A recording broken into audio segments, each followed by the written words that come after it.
Europe 1. Vous écoutez Culture Média sur Europe 1, 10h, 11h30 avec Thomas Hill et votre invité ce matin, Thomas. Oui, je reçois ce matin Jonathan Angelov, la nouvelle recrue de l'émission d'M6 qui veut être mon associé dans la 6e saison, commence demain soir. Pour ceux qui ne connaissent pas le principe de l'émission, ce sont de jeunes entrepreneurs qui viennent pitcher leurs projets devant des investisseurs à qui ils demandent d'investir donc dans leur jeune société. Je crois qu'on peut dire que c'est quand même la seule émission grand public axé sur le business, l'entrepreneuriat, et qui donne envie finalement de se lancer. Est-ce que c'est ça qui vous a donné envie d'y aller, Jonathan ? Oui, en partie, et puis surtout le fait de se dire on va mettre en avant des entrepreneurs français. Et je pense qu'aujourd'hui, la France a énormément besoin de montrer que les entrepreneurs essayent d'innover, essayent de créer. Et l'innovation nécessite souvent des fonds, mais également des conseils. Et donc, en tant qu'investisseur, c'est ça qui m'a excité, c'est de me dire on va montrer que la France continue à innover, que la France continue à créer. Et c'est ce qui m'a excité dans l'émission. Et vous la regardiez l'émission avant déjà ? Je regardais de temps en temps, pas toujours, parce que ça, malheureusement je travaille tard et j'ai toujours du mal à me mettre devant la télé, mais oui, je regardais et je trouve que ça a ce côté positif. Et parfois on investit, parfois on n'investit pas, mais lorsqu'on n'investit pas, moi ce que j'essayais de donner pendant l'émission, et je laisserai le public me juger et se moquer de moi, j'essayais toujours de donner quelque chose de positif et un feedback qui aide l'entrepreneur à avancer. Qu'il reparte avec quelque chose, quoi. Voilà, parce que c'est difficile, il faut le savoir. C'est vraiment du live. Ce qu'on voit à l'émission, c'est vraiment comme ça que ça se passe en vrai. Voire c'est encore plus rapide parce qu'il y a moins de cuts, etc. Et donc c'est très dur pour un entrepreneur et donc il faut l'aider, il faut l'accompagner, même s'il repart sans investisseur, c'est pas grave. On va lui donner quelque chose pour que lui continue d'évoluer. Et on voit que pour eux c'est un grand stress, Ils arrivent souvent tremblants à pitcher leur projet devant vous. Alors l'émission elle est produite par un grand businessman de la télévision, Arthur, et sa société Satisfaction. Est-ce que c'est eux qui vous ont contacté ou c'est vous qui avez candidaté, Jonathan Angelov ? Non, c'est eux qui m'ont contacté. Pour être tout à fait honnête, je m'y attendais pas spécialement. Après j'avais eu beaucoup de visibilité les mois précédents parce que j'avais sorti un livre sur mon histoire qui est un peu particulière et quand on m'a contacté, j'étais assez heureux parce que je me suis dit je suis pas du genre à aller postuler, à aller mendier pour faire une émission, vraiment pas, et c'est vrai que je me suis senti à ce moment-là valorisé. Je me suis dit, c'est peut-être le bon moment pour moi. C'est vrai que j'avais quitté l'opérationnel d'Aircall un an auparavant, un an et demi auparavant.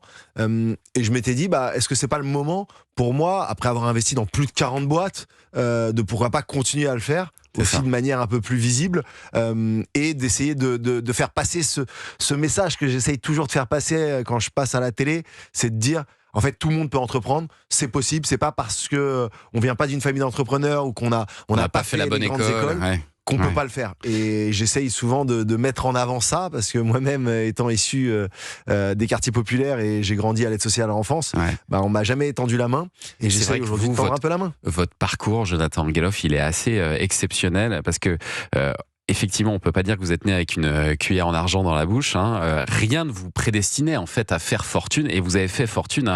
Vous êtes le cofondateur de la 16e licorne française. Donc une licorne, c'est une société valorisée plus d'1 milliard d'euros. Vous l'avez dit, vous avez investi aujourd'hui dans 40 startups en France, à l'international. Qu'est-ce qui a fait, selon vous, que vous avez eu ce goût d'entreprendre ? Parce que j'imagine que vous l'avez eu assez jeune. Très tôt, il a fallu se démerder en fait. Quand j'ai quitté l'aide sociale à l'enfance, donc on nous lâche vers 19 ans. Il faut se nourrir, il faut trouver des solutions, et donc très jeune j'ai commencé à faire du business.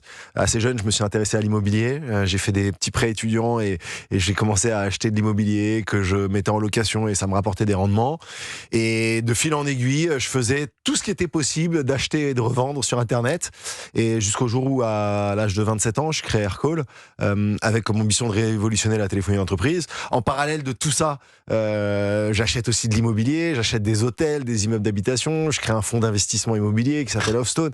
Je fais plein de choses, mais avec toujours cet objectif de me dire je crée parce que ça me plaît et parce que j'aime ce que je fais. Et en fait, quand on est nourri par la rage de s'en sortir, par la rage de se dire mon passé ne va pas prédestiner ce que sera mon futur, on avance en fait. Et je me suis jamais mis de barrière, je me suis toujours dit si je dois échouer, mais c'est pas grave, ça sera juste une leçon. Et j'ai toujours avancé comme ça en me disant de toute manière j'ai vraiment rien à perdre. Et d'ailleurs c'est le nom de mon bouquin, c'est vrai que j'avais rien à perdre. Et je pense que on doit tous penser comme ça, à se dire finalement qu'est-ce qu'on a à perdre. Une année dans une vie, c'est pas grand chose. Ça a l'air si simple quand on vous écoute. Non mais c'est pas simple, non c'est faux, vous c'est avez pas beaucoup simple. bossé, Mais on peut y arriver. Vraiment, tout le monde peut y arriver. Et c'est juste une histoire de travail dur, d'ambition, d'alignement des planètes, du choix, évidemment, du business qu'on veut faire. Et à un moment, ça marchera. Et alors là, maintenant que vous êtes du côté de ceux qui peuvent investir dans cette émission-là, qui veut être mon associé, est-ce que du coup, vous êtes enclin à aider davantage ceux qui ont un parcours plus difficile ? Complètement. Et d'ailleurs, c'est quelque chose que je recherche souvent chez les entrepreneurs. Dès lors que je sens chez l'entrepreneur cette petite flamme qu'on peut avoir dans les yeux, cette flamme de j'ai pas eu les mêmes chances que les autres. J'ai pas eu accès aux études comme les autres. On m'a jamais tendu la main. Ça me fait quelque chose parce que ça me rappelle mon enfance, ça me rappelle d'où je viens, ça me rappelle du fait qu'à chaque fois je disais que je voulais créer une société, qu'on se moquait de moi à l'école. Et donc en fait, je m'intéresse à ces entrepreneurs. Ça veut pas dire que je vais investir à 100% parce que sinon je vais investir dans des millions de personnes. Mais je m'y intéresse plus parce que j'ai envie de tendre la main à ces personnes-là. Comme moi, parfois, on m'a tendu la main un petit peu. Et je cherche un peu des business aussi qui ont un sens, qui ont peut-être de l'impact, ou qui sont des business, et notamment dans qui veut être mon associé, où j'ai pas l'habitude d'investir. Puisque toute ma vie, j'ai investi finalement beaucoup dans le logiciel, dans le software, ce dans le quoi je suis spécialiste. Aller vers de nouveaux terrains. Et alors moi, ce qui m'étonne toujours, c'est votre capacité à tous, là, les investisseurs, à investir parfois 50, 100, 200 000 euros comme ça en quelques minutes, en quoi 10 minutes de pitch. Alors, je sais que ça représente pas la même chose pour vous que pour moi, mais quand même, c'est extrêmement risqué de faire ça. Si, ça représente des très grosses sommes. Moi, j'ai mis des très grosses sommes, là, dont une, vous verrez pendant le live. C'est très dur. Psychologiquement, c'est très dur parce que ça va très vite. En effet, c'est quelques minutes pour décider. Et vous vous engagez vraiment. Et on s'engage vraiment. Moi, quand je prends quelqu'un dans mes bras ou je le tape dans mes bras, on y va, quoi. Je vais y aller, quoi. Et c'est vrai que habituellement, je peux mettre entre 20 000 et 100 000 euros pour investir dans une société. Ça va me prendre quelques semaines, voire un mois pour décider est-ce que je vais y aller, entre les analyses, etc.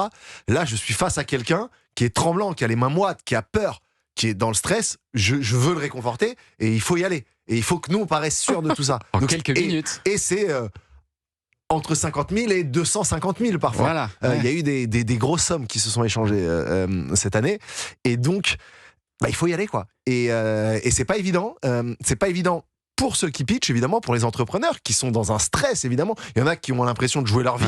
Et j'essaye toujours de les rassurer et de dire, vous jouez pas votre vie. Mais vous pouvez revenir en arrière si jamais finalement vous n'êtes pas convaincu. Il y a des due diligence. Alors moi je suis en plein dedans actuellement. Il y en a pour qui c'est un peu plus long parce qu'ils sont en fin d'année. Ils nous disent est-ce qu'on peut voir ça en janvier, février. Bon, je les comprends parce que honnêtement. Pardon, vous avez dit due diligence, c'est ça. Due diligence. Alors comment le dire en français on vérifie la véracité de tout ce qui a été dit. On vérifie les chiffres. On demande un peu plein de documents sur la stratégie, sur tout ça, pour voir est-ce que c'est en concordance avec ce qui a été dit en plateau et également en concordance avec ce qu'on a compris.